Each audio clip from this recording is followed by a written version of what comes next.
Welcome back to the Immigration Answers Show. I'm Jim Hacking. This is episode number 363. Can you believe it? 363. That is a whole lot of cases or a whole lot of shows that we've done. I've enjoyed spending those 363 hours with all of you. The show's come a long way. We got a lot of good fans, a lot of good people watching. We've helped a lot of people. We've signed up a few cases. It's all good. It's all good. It's all good. I'm going to be here for the next hour answering as many immigration law related questions as I can. Not a lot going on in immigration land other than they're still slow as can be, and they still don't do what they promised to do. The H-1B reports come out. It seems like tens of thousands of companies have tried to defraud the system, to beat the system. No one is really surprised by this. The H-1B system is completely broken. It hasn't been fixed in a really long time. USCIS isn't competent when it comes to how they handle these cases. Employers are able to band together and stack the deck. Thank you, Raphael. That's right. Getting close to 400. Employers are able to stack the deck and apply for many more employees than they actually need because they rigged the system that way to try to get the coveted 65,000 H-1Bs that are available. So it's a big stinker. Anybody who's been paying attention for a while knows that the system's broken. So there's that. If you could, let me know where you're watching from. We love to see old friends and new friends in the comments. We love hearing where you're watching from. Maybe what you did this weekend. Let us know if you did something fun. I spent most of the time outside. Nor had a lot of softball, and yesterday it was super windy, so I was breathing in all this dust. I should have worn a mask, but I was just caked with dirt at the end of the game, and I wasn't even playing. And then it's the 40th anniversary of Return of the Jedi, so my son Ibrahim and I went to see Return of the Jedi in the movie theater, which was super fun. Love Star Wars and loved seeing Return of the Jedi on the big screen. So that was a lot of fun. I hope you had fun. I'm going to go ahead and get started right away. The waiting room is already full, but thanks, Princess Lizzie. Thanks for watching as you always do. And thanks for suggesting people like and leaving us a review. That would be a big help if we could get a review. We're well over 1,000 reviews on all our channels or all our offices. But if you could leave us a quick review at reviewhackinglaw.com, we would appreciate it. I'm going to get this party started, and I'm going to talk to Mayra. Hi, Mayra. You're on mute. Hi, Jim. How are you? I'm great. How are you doing? I'm doing okay. Now, my question is a little embarrassing, but I truly don't know what to do. All right. Well, let's talk about your hypothetical friend named Sally. Sally. What? Well, if you're embarrassed, let's talk about Sally, not about you. Oh, no. Okay. Sorry about that. Okay. So just a little background. I came to San Diego with my boyfriend of 5 years to live with him. We got married on December 14th. And he has been unemployed for the last 8 months. So we need a joint sponsor to help us with the whole process. The thing is that on Saturday, we got into a really big argument. He packed his things and he left. Oh. So I don't know what's going to happen. He pretty much left me here alone. I haven't been able to get in contact with him. And I don't know if I should just go back to Mexico as well, or if there's anything I can do regarding this whole thing. So you entered on a visa? Yes, I have a visitor visa, and I entered the U.S. on August of 2022. Ooh. And nothing was ever filed? No, we did get a lawyer, but nothing pretty much was submitted because the joint sponsor was taking a long time to give us all the documents. So August, so that means you were supposed to leave like around February? Exactly. So my 6 months was on February, I believe. Yeah. Okay. So so if you end up staying more than 6 months past the date you were supposed to leave, in other words, if you stay past August and then leave the United States, you'll have a 3-year bar. So you can't let a whole year go by from your date of entry, and you can't, more importantly, you can't let 6 months go by from the day you were supposed to leave, because exactly. if you do, you'll have a 3-year bar. Yes. So I have been over here 8 months, and since this was so recent, we were pretty much going to submit everything already pretty much next week. But I mean, that happened, so I don't know if there's any options for me or if I should just go back to Mexico. You mean as far as so the problem is the U.S. citizen in the position you are in right now, the U.S. citizen has a ton of power. Yeah. If nothing gets filed, if they refuse to proceed with the I-130, then you're sort of out of luck, at least as far as that relationship goes. You can't force them to file it, obviously, and they don't have to go through with it. So at this point, unless there was some kind of violence against you from him, if there's a claim that he was abusive to you, like physically abusive or mentally abusive, that would be a claim under VAWA. But if it was just that you guys were waiting, and then all of a sudden he flaked out and walked out, that's probably not going to be anything that you can hang your head on, and you probably do need to leave in the next month or two, I would say. Okay. Does that affect my visa at all if I leave? Oh yeah, they're not going to give you another visa because you overstayed. Okay, but it does the one I have, so I'm not going to be able to cross anymore because I overstayed it. Yeah. Or... Well, what'll happen is, do you have a multiple entry visa? Sorry? Do you have a multiple entry visa? Like, is it good for 5 years or something, or what? How long Oh, is it? my visa expires on 2027. I don't know if that's what you mean. Yeah. So you got a 5-year visa, multiple entry visa. The question is, so it won't be automatically revoked, but Okay. the next time you try to enter, or the second time you try to enter, or the third time you try to enter, they're going to be a little bit hard on you, I think, and they'll probably Okay. revoke it the next time you try to enter, or some other time you try to enter for having overstayed. Okay. And you All right. began the call with me by saying something that you need to be careful about. You said, I moved here to marry my boyfriend, but I think what you meant to say is I think what you meant to say is I came to the United States on a visit visa, and I Yeah. ended up deciding to try to get married. That's a big difference. Oh yeah. We actually, that was not part of the plan until I came So here. that's going to be the most important thing for you to prove. Okay. Did you fly or drive? I drove here. I live in Tijuana. Yeah. So we just came here, and I came to visit him, and then I decided to stay, and then he proposed and we got married.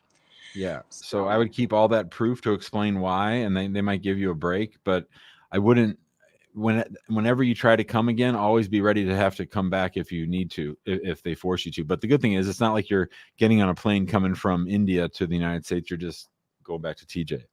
Yeah. Okay. So that was my question. Thanks, Mira. See ya. Good luck. Thank you. Bye-bye. Okay, bye.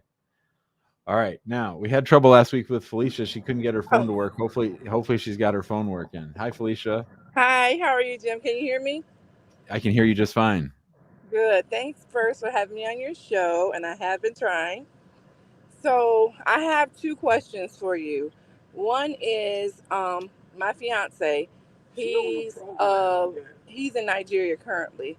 He wants to come and visit me here in the U.S. And I'm kind of concerned because we do not want to do anything wrong like some of your previous callers have done.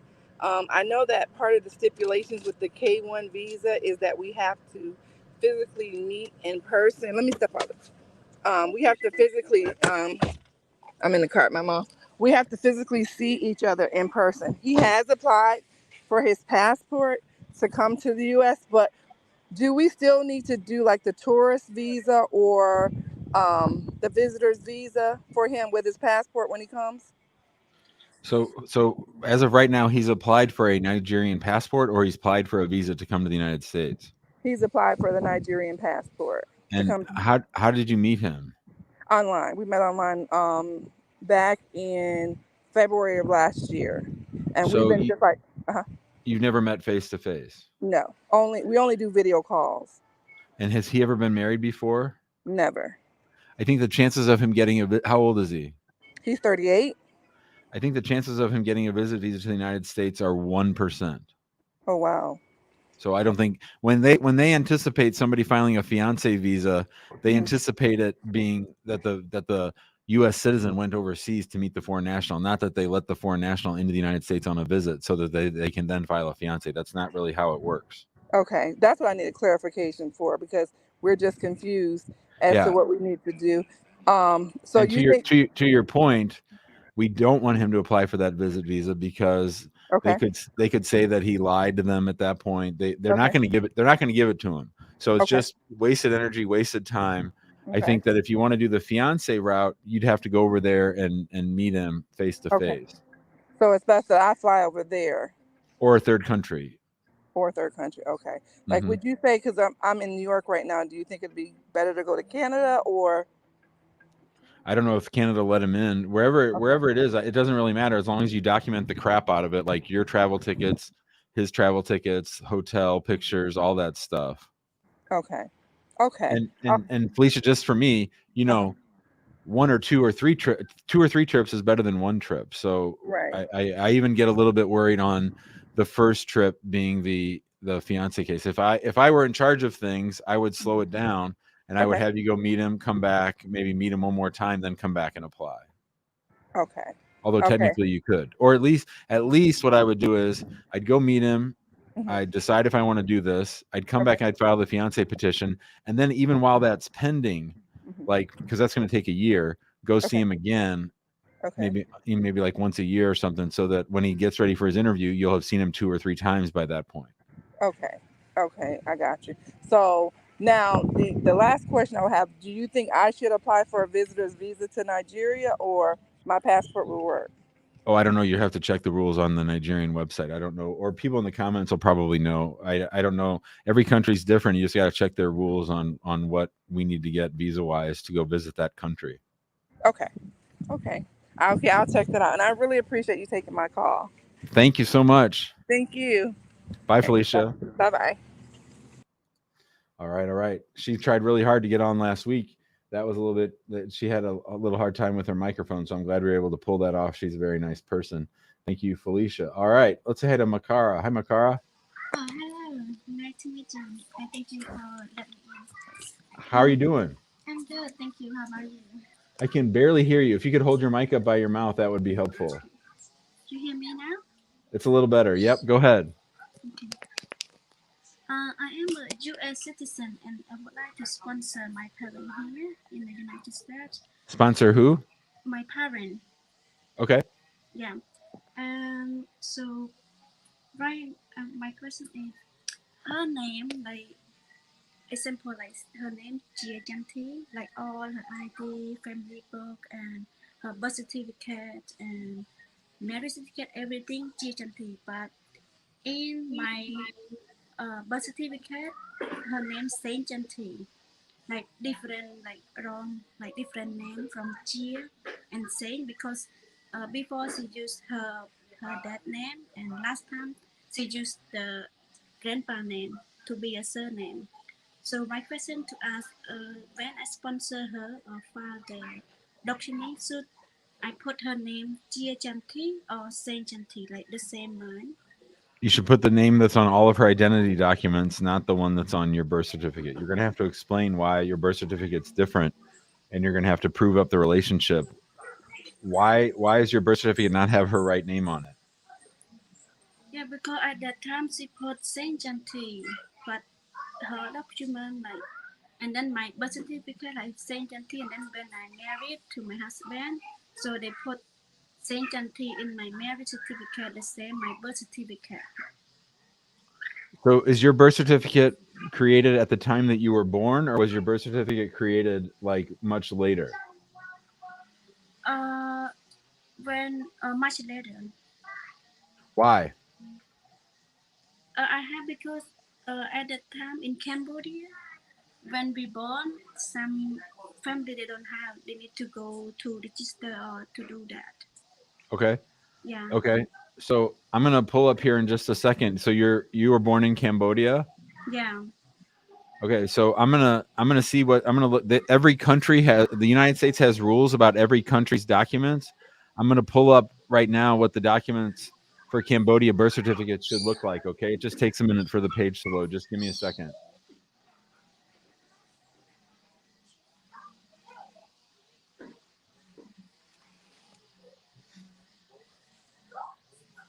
I should just have this up every time.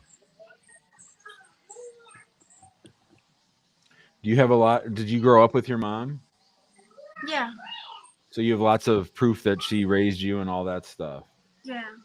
Okay. All right. It's taking a really long time to load. Sorry. All right, here we go. C for Cambodia. All right.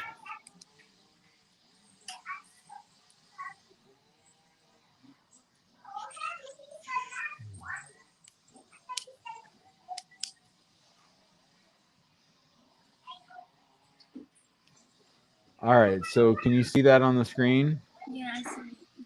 So it says that you should have a birth certificate issued by the commune officer, that they're green with a red seal on the bottom right. Is that what yours looks like? Yeah, I see. I see a deduction. I have mine here with me too. If you don't mind, but take a little bit time to get it. Yeah, that's the most important thing. And then you're going to need to, you're probably going to need other documents to show that she's your mom. So like pictures from when you were growing up, and like if you have records from school or from the doctor or anything. Yeah. Yeah, I have the family book that have my name in there Good. and her name, Jia Janti, so like the same. That she had like passport, ID, and family book, all like her name, Jia Janti, the same, her birth certificate. But only one thing that different from my birth certificate and marriage certificate. I wonder, do you think that is it? Did you give USCIS that birth certificate and marriage certificate when you got your citizenship? Yeah. Yeah, so that Yeah, that I give it to them too. so you're just gonna have to explain why it's different. You're gonna have to explain it to them why. Yeah, because at that time she put her name like she take her dad name as her surname, and Right. later on she changed to her grandpa name as her surname. That's what happened. So that should be okay. You're just gonna have to explain it to them. They're not gonna like it, but hopefully she can explain it to them at the embassy. Oh, so I need to take a like put her name that the name that she use right now and the name that all the document that she have. Yeah, Right? the name on her passport. Yep. Okay. And one more question.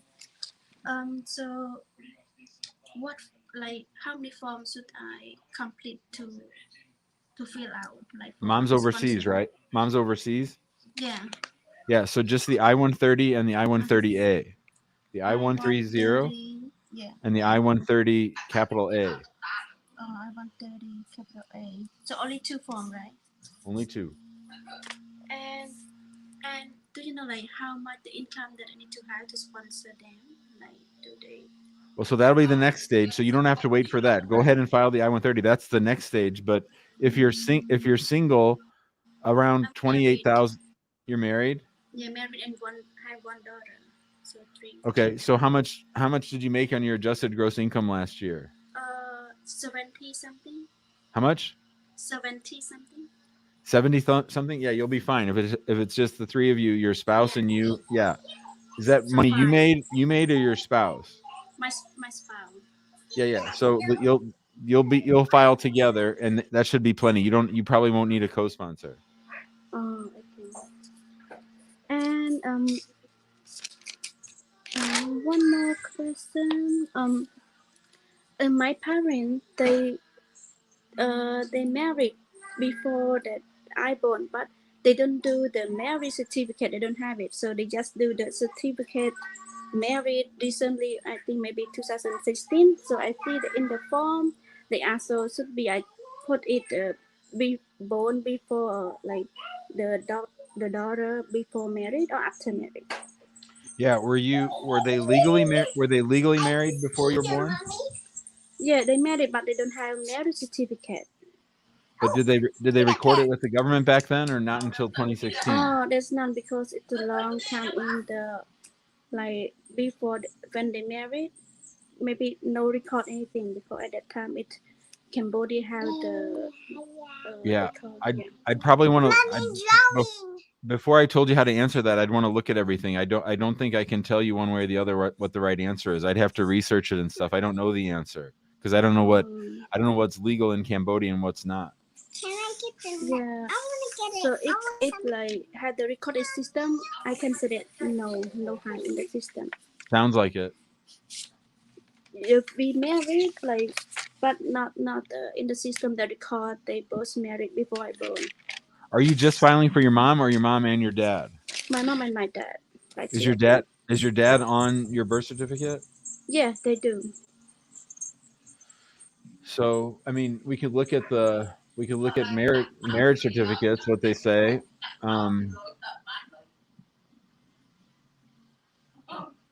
Yeah, it doesn't say anything about old marriage certificates.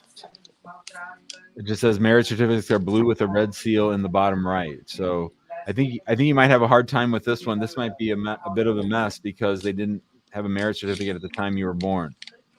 Yeah, they not have it. They just have it after. Yeah, so you just got to go with what you got. Thanks, Makara. Good luck. Thank you for your Bye-bye. answer. Bye. Thank you. Okay, have a good day. Bye. You too. Bye. All right. Let's say hi to Sydney. Hi, Sydney. Hi. How are you doing? Good. How are you? Great. What's up? Yes, I have a question about I'm trying to file my husband papers, but I think some lawyers say it's not complicated. We have one, but he's not communicating with us. And he came in 2014 and he gave a different name because he was scared of the violence and the gangs in his country. So that's why he gave the Border Patrol a different name.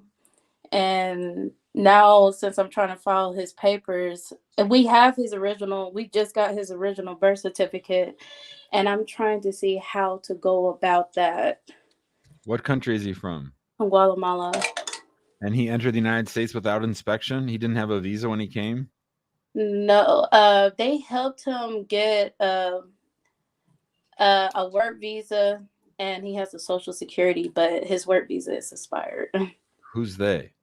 I have to look on his papers. I think the detention center, I don't want to be wrong, helped him do all his paperwork.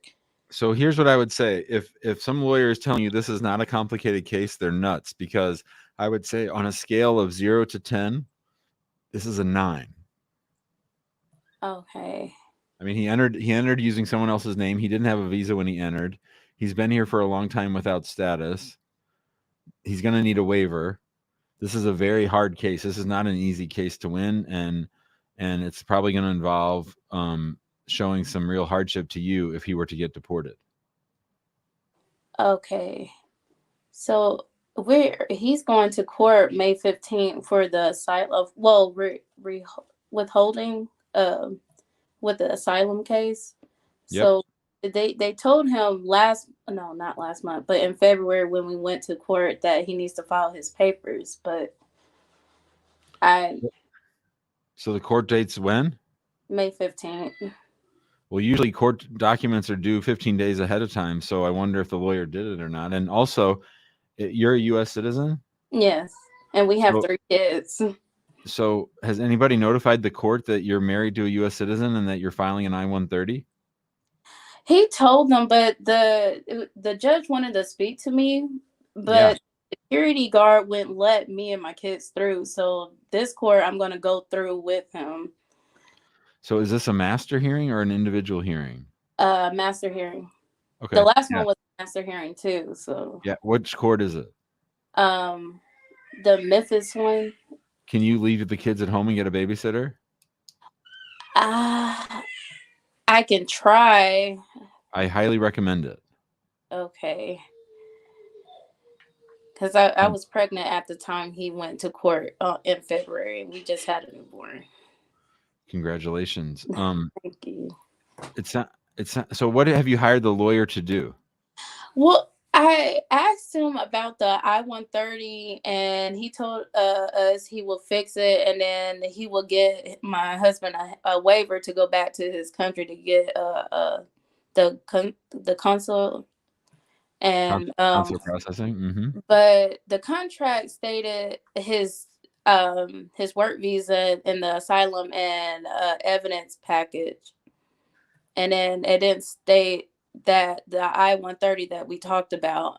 And I asked them about if it's going to be an extra fee, and they have not responded, and that was like 2 weeks ago. So, Sydney, you need to take control of your situation and your husband's situation, and you need to start documenting the shit out of everything. You need to be sending them emails every single day. You need to write down. If I were you, what I would do is I would write out a summary of everything that's happened, and then ask them, "Hey, is what I said in here accurate?" And then say, "I need to have a written plan as to what you're representing us on, and if you're filing the like." You need to ask very direct questions and expect written answers. If you don't get written answers, talking to the paralegal doesn't cut it. You need answers from the lawyer documenting that you're now complaining about the fact that it doesn't seem like much is going on in your case, that you're happy to pay more money if they're going to be doing the work that you need them to do, but that you don't feel like you're being handled properly and that you're not getting the information you need on your case. But most importantly, you need to just document everything. Okay, because my husband called. Calls suck. You know why? Because then it's always he said, she said. Yeah, because that's why emails are so important. Yeah, he keep telling my husband, don't worry, he got it. And I'm like, how did he have it if he don't have documents that I have? So yeah, that's sort of scary, Sydney. I'm a little worried. Yeah, me too. I mean, it'd be, if nothing else, it'd be really nice to be able to tell the judge when you show up there, yeah, judge, our I-130 is already on file. Like that would be a big step forward. That would let them know that you're serious and that you're not just screwing around. And I've been to that Memphis immigration court. Some of those judges are pretty tough. Yeah, I wish I was there with him the first time, but well, go this time, and then well, I don't want to tell you to throw your lawyer under the bus in front of the judge, but you if I were you, I'd be writing down everything the lawyer says to the judge, and then if you think some of the things he's telling, I don't know. It sounds like your lawyer might not be doing everything they're supposed to. So I just want you to start documenting it and protecting yourself and your husband. Okay. If I were still doing deportation, Sydney, I'd offer to help you, but we don't do deportation anymore. So I will say this. There's one particular attorney in Memphis that I'm a little bit worried about, and I don't want to say any names on the show. Okay. But if you wanted to email me and let me know who your attorney is, I know another attorney in Memphis who's really good, and I could at least get you over to that person. Okay. All right. Okay. Thank you. Thanks, Sydney. You're welcome. Yeah, people, I say it all the time, and people do it with us too, is that you hire an attorney, or you hire a notario, or you have your uncle helping you. All that's well and good, but you're ultimately responsible for your own immigration status. Nobody cares as much as a good lawyer or you. So you got to make sure if you feel like something's off, if you feel like your lawyer's not doing what you want him to do, then you need to either change that lawyer or clarify the relationship or hire them to do exactly what you need done. But it sounds like she's getting the runaround and not getting real good answers, and that worries me. That worries me for Sydney and her husband, because it sounds like they have 3 kids together. She's a U.S. citizen.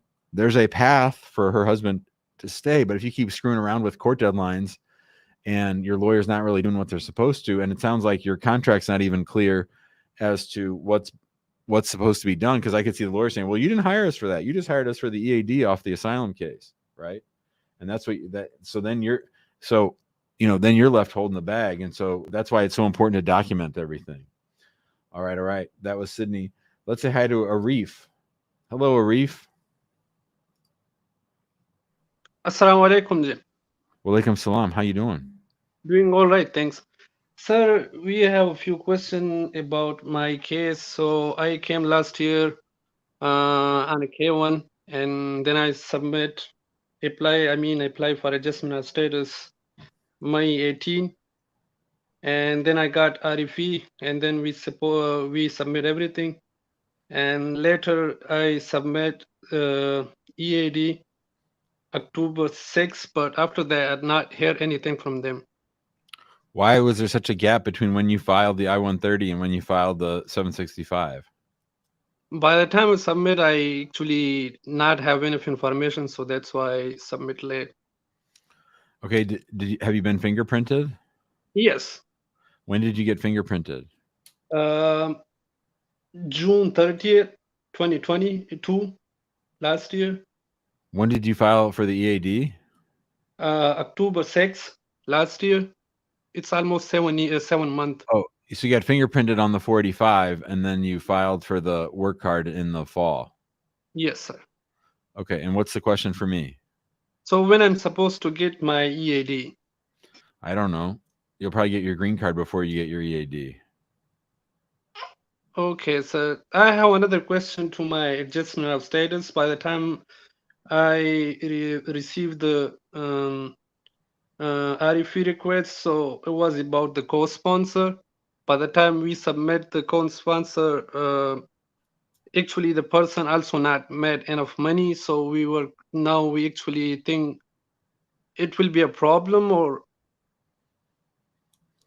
Wait, so you get a request for evidence saying, hey, we don't know if we can approve this case because your co-sponsor, or because you need a co-sponsor. You then sent them information on a co-sponsor who doesn't make enough money. Is that what you're saying? yes, sir. Why did you do that?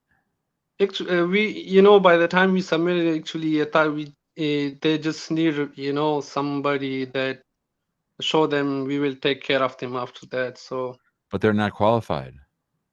so that's why actually I'm asking, what should I supposed to do now? Well, you should hurry up and find another co-sponsor and see if they'll accept it late. I mean, your case is this close to getting dismissed, and you're starting all over, and you're going to lose your filing fee. That was really dumb. Yes, sir. So, And that's probably another reason why you're not going to get your EAD anytime soon. okay. So it will be okay if I submit again the I'm not saying it's okay. I'm saying you can try it. I don't know if it's going to work. I don't know if they'll take it. But you can try. Okay, sir. So that's one of my question. Thank you, sir. Okay, Reef. Bye, buddy. All right. Let's say hi to Julian. Hello, Julian. Hey, how's it going, Jim? Good. How are you doing? Hey, I'm doing good. So we submitted or I filled out I-485 for myself. They Okay. actually requested an RFE for more evidence, so she had to actually do some adjustments to her I-64 affidavit of support. And also as well, they asked for my medical. The thing is, she actually went ahead and submitted an I-64 and left a note saying that we're actually going to submit a medical at a later date, which is actually next week. Do you think that's going to be an issue? Yeah, because when you get an RFE, I'm going to mute you for a minute. When you get an RFE, they specifically tell you don't send it to us little by little. That you specifically are supposed to send it all at once. So I think that was a dumb idea. Yeah, it kind of was. But what do you think the next steps would be? Get your medical and get it to them fast, and then wait and see what happens. Okay. All right. That's it. Thanks a lot, Jim. Bye, Julian. See you, bud. All right. All right. Superman is here. Hello, Hey, Superman. Jim. How you doing? Good. How are you, man? I'm great. What's going on? Thank you for having me. Sure. I have a question for you. I think it's a simple question. I just got approved my green card from my father, so I'm done with it. It's great. So, yeah. So I was thinking about now I'm overseas, and I was thinking about to pay the fee for the printed green card, the 220 fee. I don't know how they call it. So the Ellis fee. You mean you did an immigrant visa case from overseas? Yes, through my Got father. Yeah, I got approved from the embassy. Okay. They returned my passport with a stamp and everything. Yep. I was thinking about now that I'm here overseas, if I'm gonna pay the 220 fee, and my sister, she's over there in the U.S. in my house. So while I'm here and paying the fee, are they gonna send the green card to my house? Well, this begs a bigger question. What's your plan as far as coming to live in the United States? That's the real. And well, I have a couple questions. Number one is, when did they issue you the visa? March. And what's the expiration date on the visa? How long do you have to enter? September. And when do you want to go to the United States? Around August.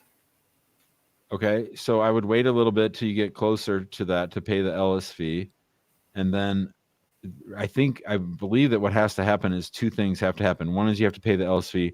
Two is you have to actually come to the United States, and then after you come through, then they'll send you the green card. I don't think they'll send it. Okay. I don't think they'll send it before you come, Okay, okay. even This if is you pay what I the was Ellis fee. thinking. Yeah, this is what I was thinking. I was thinking like while I'm here, if I'm gonna pay that, or my sister gonna take it, and it's gonna arrive to my house so she can bring it here. So Yeah, I don't think they'll issue that until I think they want to make sure you actually come.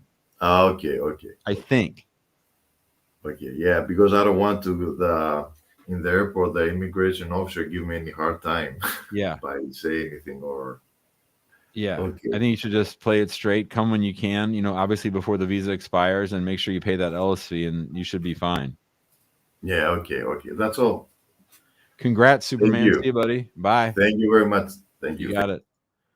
All right. Daggy's here. Daggy, are you with us? Yes, I'm here. Hi, Jim. How are you? I'm well. How are you doing? I'm good. Thank you for asking. Thank you for doing for immigrants. I really appreciate Sure. that. Of I course. have a few questions for myself and my friend. Let me start with mine. I applied fiancé visa for my fiance and it got approved and sent to the NVC and waiting for them to send me my case status. So current like I have a problem with the tax because I didn't work last year. But prior to those two, I had a good like I made enough to support. So shall I get a joint sponsor for this part? Yes. Would that be okay with them? They would approve it? Should be. Yeah. Okay. So the joint sponsor, would they check his bankruptcy that he has a house and but he filed a few things on bankruptcy and credit thing. Does it matter with that or it shouldn't be a problem as long as he makes money? I'd probably pick a different person. Oh, really? Okay. Okay. So another question is, once the NVC send it to the embassy, how are we gonna take the steps to do? Would then NVC notify us, or the embassy will notify us to start doing the process of that part for the interview? It'll be the embassy. So they mail it to us something, or they're gonna Yeah. notify me, or how does that work? They'll email you and your fiance. Mm-hmm. Okay, and the next one is like, I still can do the DS 160 for him, right? Over here. Right. Okay. The last two questions on my side is like, can he because I've seen a lot of shows that people do when they come over here, do the adjustments of status. They use the same medical document and they don't have to go to the civil surgeon anymore. Is that true? So can he do the same medical record in the vaccine that he got from back home? He'll definitely want to keep all the records and bring them. He might have to redo the medical. He might not. We've seen it go both ways. For a long time, it's gone both ways. So I think they're sort of inconsistent on that.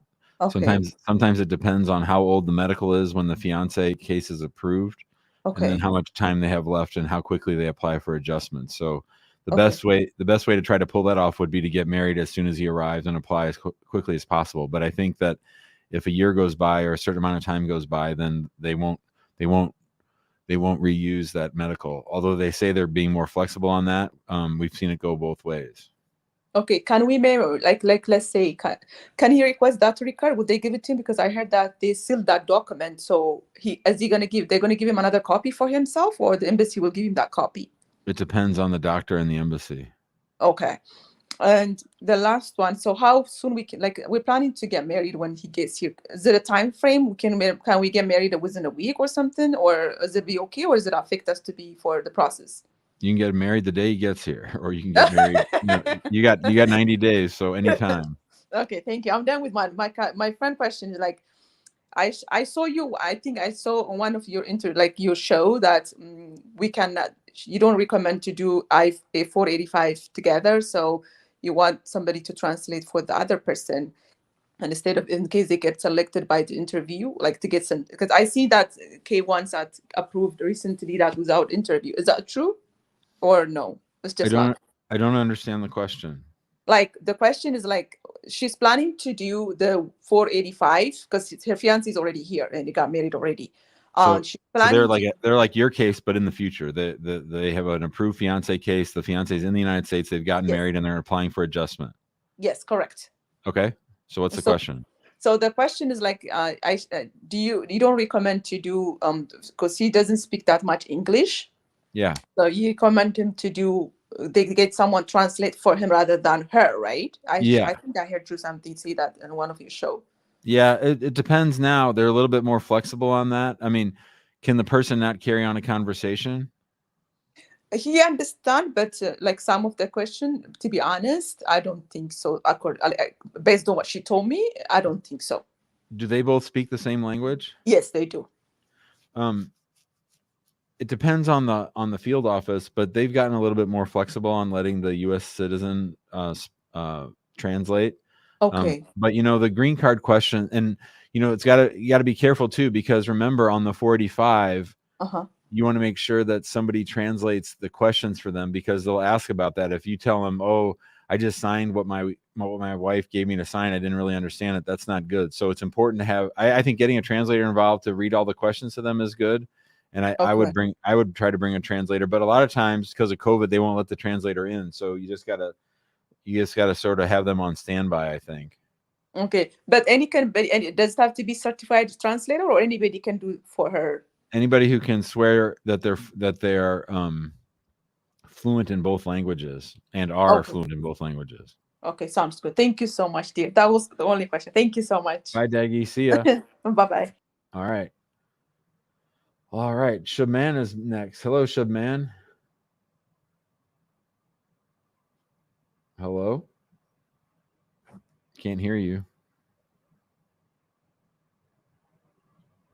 Shabman, are you there? Going once, going twice. Masalama Shaban. All right. Let's go to Just a Guy. Hello, Just a Guy. Hello, how are you doing? I'm well. How are you doing? Good, good. I just have a question to ask. If I can't get, all right, let me restart over. Okay. My old crime happened back in 1989, and I can't get the crime report, and I want to apply for naturalization. What do I do in that scenario? So what was the crime? I got in a fight with someone. Okay, and what was the disposition? What happened? Did you get arrested? No, they just detained me for a little bit, and then I guess I did got arrested, but I didn't see a judge or nothing. They got dismissed? Yeah. And was the person like seriously injured that you got in the fight with? No, not at all. So you never had to go see a judge. You didn't get charged with any crime.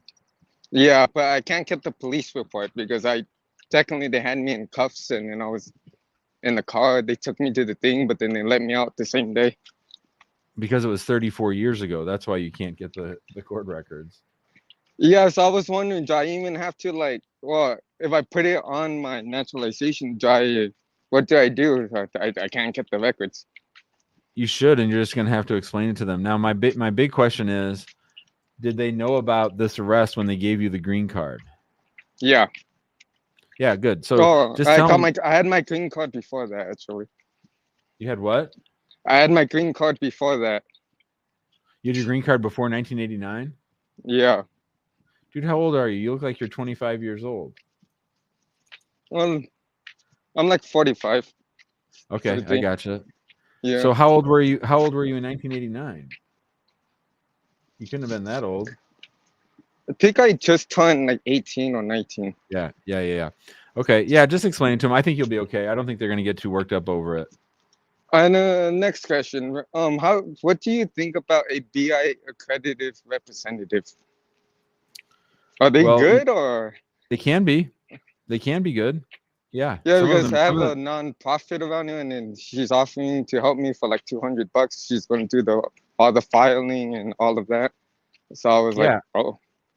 Yeah, I mean, it depends. It depends on their experience level and how much they've done before. I don't know. I've met some that are really, really good, and I've met some that really, really suck. She's on. I looked it up on the EOI website or whatever, and she's only partially accredited though. But she's been doing it for like 5 years. Does that sound like good to you? No, I'd probably hire a lawyer. Okay, thank you. Yeah, that's all I wanted to know. Have a Bye, nice buddy. day. See Yep. ya. All right. Jalal is here. What's up, Jalal? Hello, Jim. How are you? I'm great. How are you doing? Eid Mubarak. Thank you. Eid Mubarak. What's up? Thank you. Actually, I did apply. I am from Algeria, Okay. and I have my fiance from United States. She is U.S. citizenship. I met her online in 2020. It was COVID period. Then I stay with her like 1 year. Like I talk to her, send gifts, and uh, everything by mail, Yeah. Then we decide to visit me, which I apply for her visa, tourist visa from Algerian embassy in New York. She get it. She get 2 years. She visits me after COVID because the borders was closed, as you know, Sure. Yep. everywhere in the world. Then she visits me the first time. I told her, listen, I have no problem with money. I want that to be organized, the paperwork. So we should hire an attorney. In that time, I don't know you, honestly. Sure. Sure. She's from Kansas City. So Okay. we choose the best one. We choose the best one, and then he said, "Oh, listen, guys, you can apply before you visit him.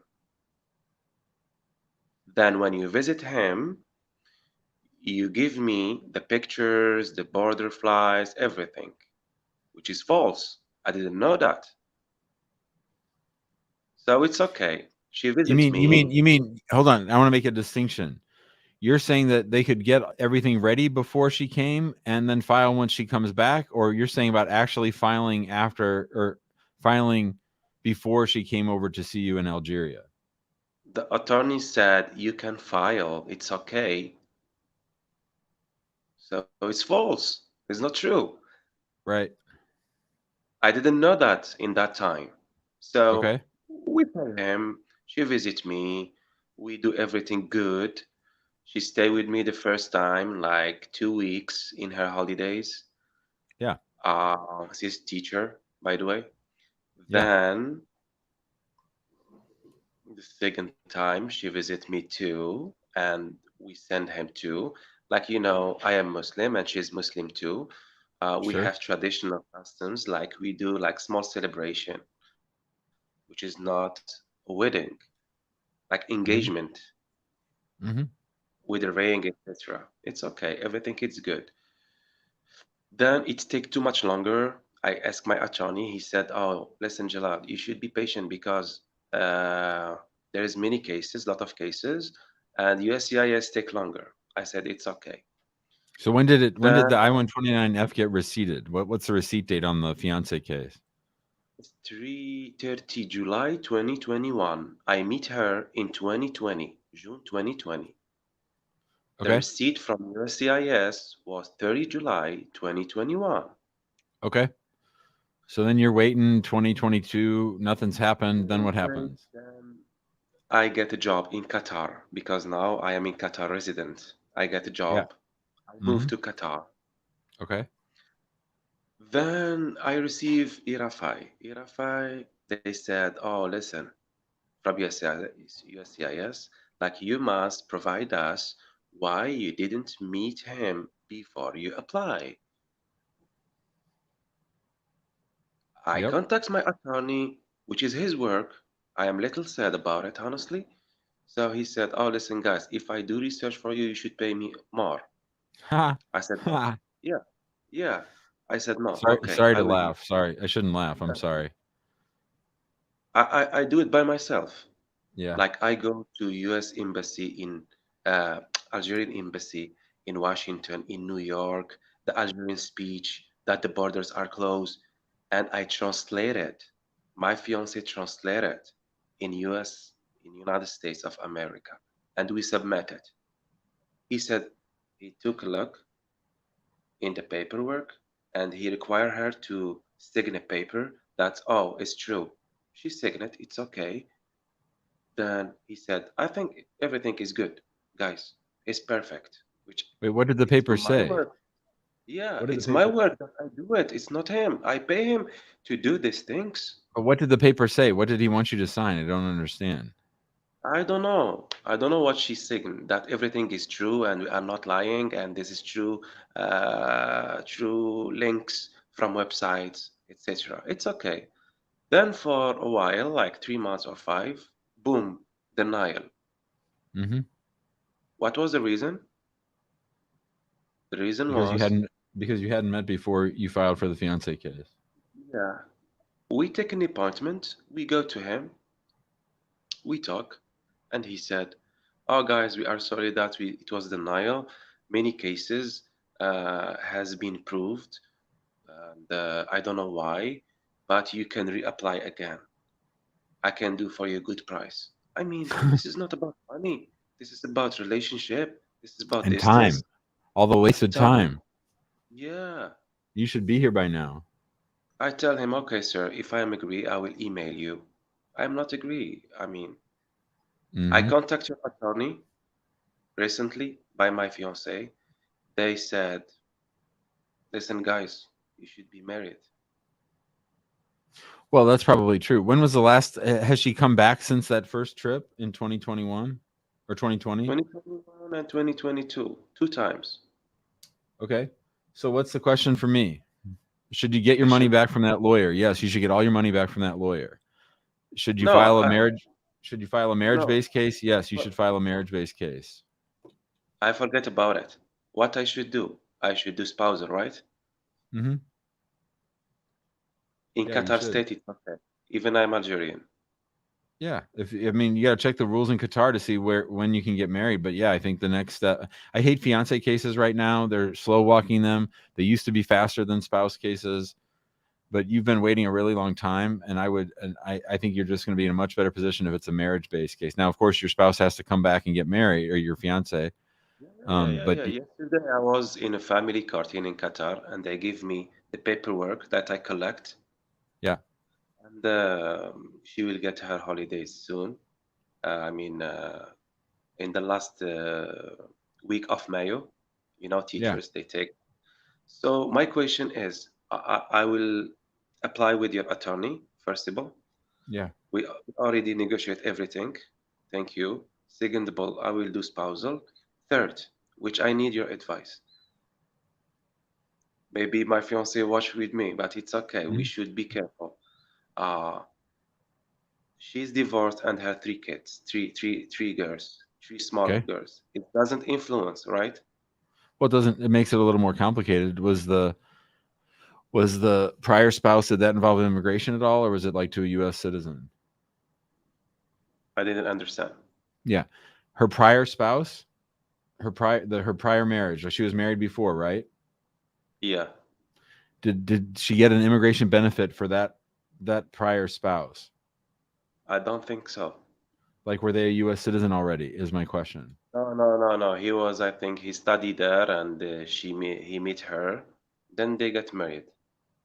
Right. So he's from overseas. Is my question. What that's mean? So has she been through the immigration process before with her other husband? I don't know, honestly. Well, yeah. I mean, you got to know that. I will ask. So if yes, it will be a little complicated. Extra complicated. Yep. If not, it's okay. If not, it's probably okay. Yep. Mm-hmm. So, yeah. Thank you so much. I appreciate you. Thanks, Jalal. Have a good day, buddy. Thank you. Thank you. Bye bye. See ya. Bye bye. All right, Kelly's here. Let's say hi to Kelly. Hello, Kelly. Hi, Jim. How are you? I'm well. How are you doing? I'm doing good. Well, I had a question that about my husband's case. We filed it back in October of 2021. That's when they received it in USCIS. What? And Okay. for the I-485 and the I-30 or 130, sorry. You're good. And the 130 was approved. The I-485 was administratively closed due to the immigration judge not terminating the removal proceedings.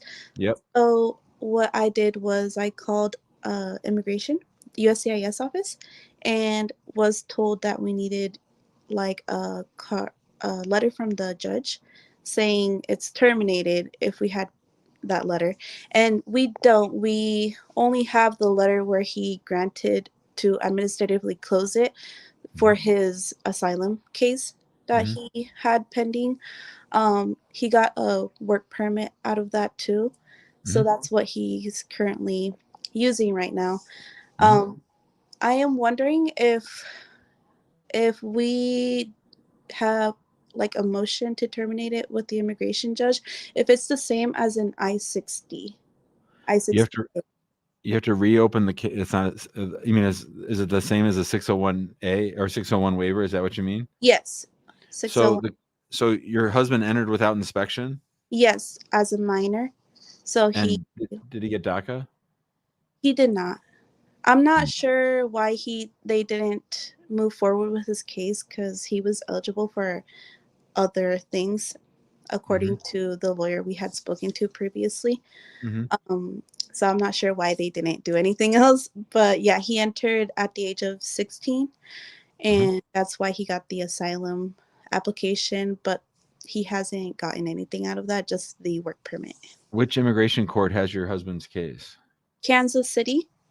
Okay, so what needs to happen is you probably need to hire a lawyer Mhm. to file a motion to actually reopen to terminate. So it's sort of a two-step process. Right now, his case is not on their docket, so they need to they need to reopen it, and we can help with it if you want. But we reopen the case, we move to terminate with a copy of the approved I-130, Mhm. and then once it's approved, then we start the process. Did he only enter one time? Yeah.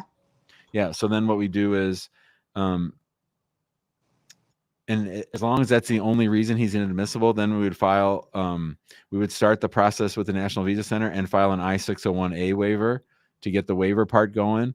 But you can't do any of that until proceedings are terminated. Right. Okay.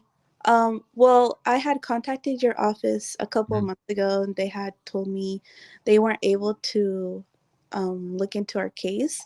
Yeah, So, we can. okay. So I'll contact you guys again then, and I'll tell Yeah. my. I'll just Mhm. ask Julio. Julio will look you up right now in the system, and as long as you called in under your name that's on your screen, then we'll reach out to you tomorrow. Okay, I think I did. If not, it was under my husband's name. Okay. I did. Well, if you don't get something tomorrow, then send us an email to info@hackingimmigration.law, and we'll follow up. Okay, thank you very much for your All right, help. Kelly. Have a good day. Okay. See ya. All right. Let's say hi to Maham. Hello, Maham. You're on mute. Hi, can you hear me? Now I got you. How you doing? I'm fine. How are you doing? Great, great. Thanks for asking. What's up? We have a fiance visa. We filed in 2021, September. We got approved a little longer than the expected time. We got approved in January 23. Yep. After the case was sent to NVC, after 60 days, as we can send an inquiry, I sent few inquiries to them, and like 4 or 5 times they told us they still don't have our case yet. They don't have our file. Mm-hmm. Then they told us it's sent back. And this March 17th, my status was changed to that it was sent back to review. Mm. They're not telling us why, what's the reason. NVC is not telling us anything, no information. We called USCIS. They have no extra information to give us. And a lot of people have been telling us that it might be their own error. That's why they're not telling you anything.